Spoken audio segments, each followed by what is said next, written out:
by the end of the program, I'm hoping I've converted you all to being coach leaders, right? So that this distinction between when am I leading and when am I coaching starts to blur, right? Because you're using your skills in a much more fluid way from one conversation to the next, and even within a conversation. Yeah.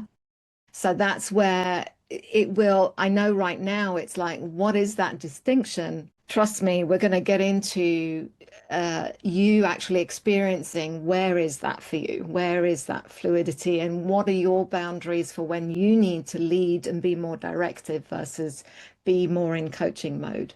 That will become more comfortable. We're really going to work through that. Yeah. The conversation is going to feel different. Yeah. And that is really normal, right? There is an initial awkwardness when you shift to showing up in that way.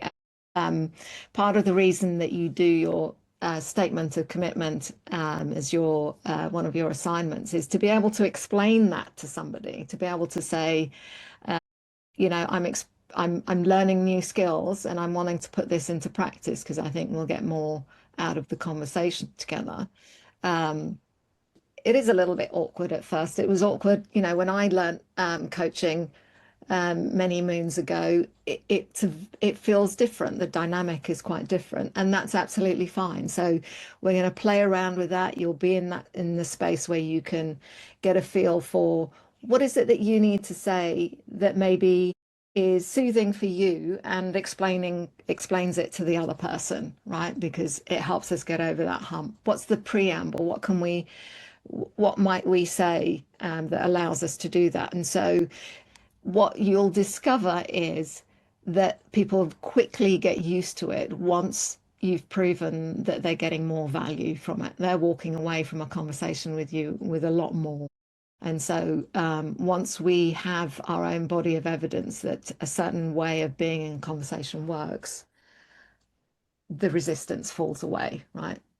Because there's value to me. Yeah, and look, and that's why I say to people, the phrases and questions I give you are suggestions. If you phrase things and say things in a different way, you absolutely have to use your way of saying it and doing it, right?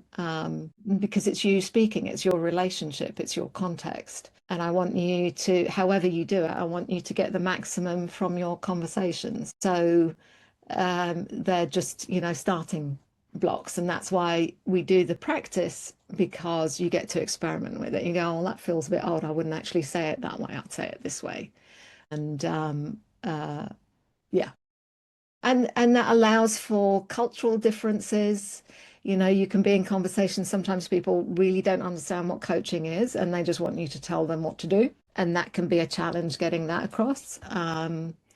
But most people, you know, once they have that experience of you, of a more structured conversation where you've made them think more deeply than they've done before, or you've asked them a question no one has ever asked them, you're giving them something that's truly a gift. You know, it's an experience of you and the conversation that they haven't got anywhere else. Yeah. And you may find that people start actually gravitating towards you more because you're like, well, I'm going to go and talk to Nitin because he always, you know, I always come away with, you know, really great ideas and I feel energized.